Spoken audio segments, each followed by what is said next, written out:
Good evening, everyone. How are you today?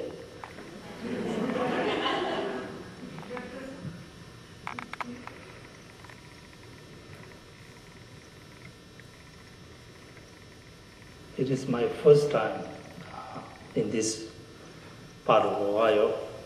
What a beautiful place here. And especially,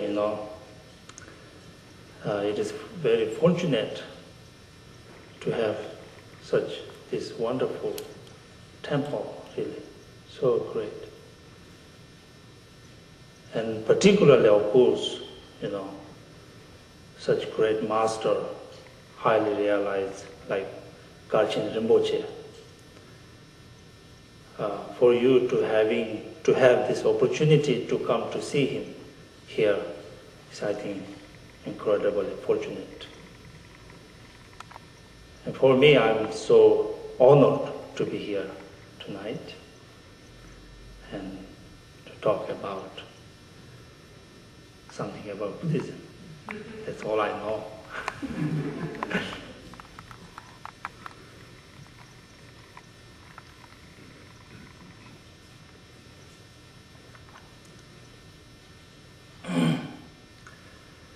First, let us do silent Buddhism, which initially began in India, slowly spread from India to China, to Japan, to Korea, to Vietnam.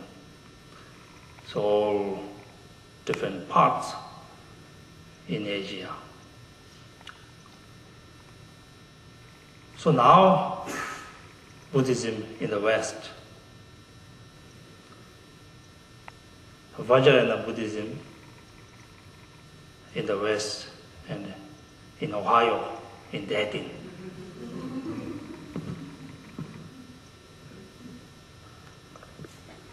So therefore, I think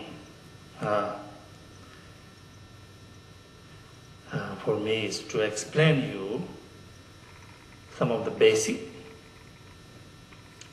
teachings of Buddhism, and as well as some aspect of Vajrayana Buddhism that we are particularly involved with.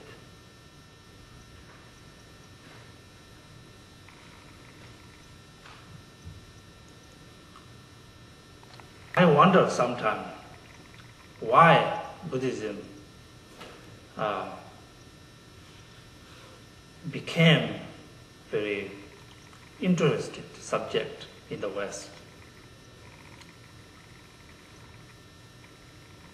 So of course, there are numerous reasons why we turn toward Buddhism and to another, spiritual practices. Buddhism, as I said, now over 100 that in humanity Buddhism has been practicing. So there are so many reasons why human beings, interested in Buddha's teachings. And how they began the interest in Buddhism. As sometimes I wonder, with Buddha's statues. Really. I live in Southern California, and so many I saw many, gardens are decorated with Buddha's image.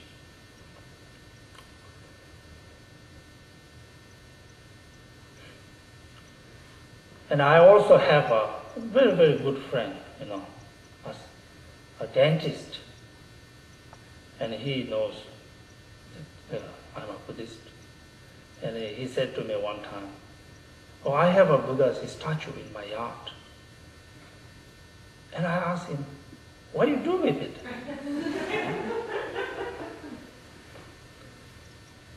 And he said, "Well, when I wake up in the morning, I just walk in the garden, and in front of the Buddha, I just bow down." And he says, "It makes me feel good." Simply, it makes me feel good, especially when I'm having some kind of arguments or some unhappiness happens, I just go and look at the Buddha's image. It gives me some peace, comfort in my mind, he says.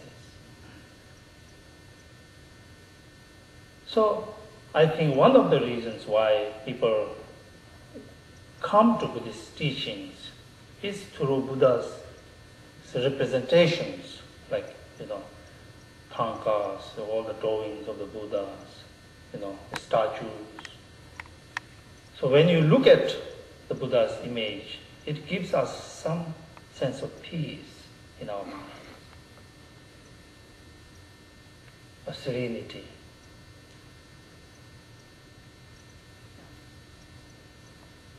And yet, most of, us very busy,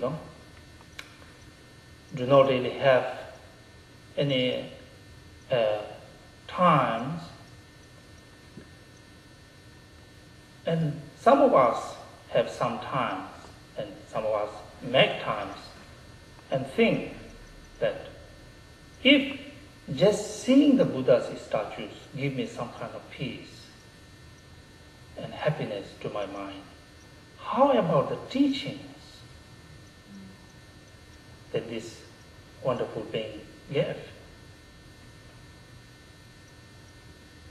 How about the wisdoms that this wonderful being has?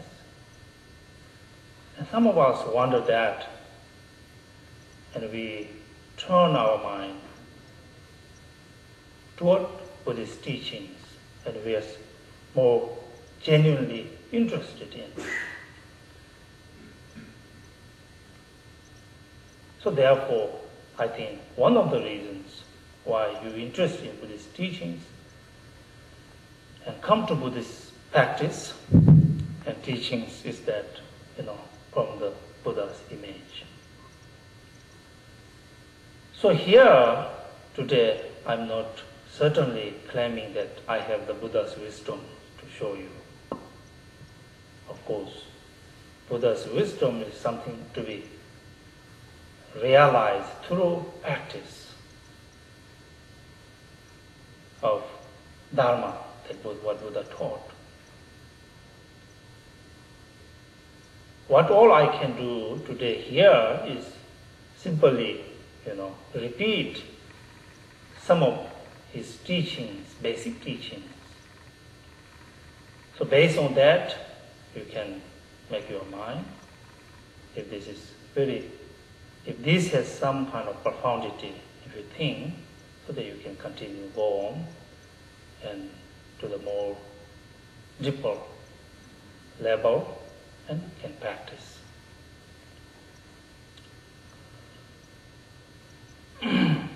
So of course, as I mentioned, we all wonder what the Buddha's teaching is about. So when you look at these Buddha's teachings, of course Buddha's teachings is very vast, really. In Buddha's lifetimes, he gave numerous teachings to infinite, really, sentient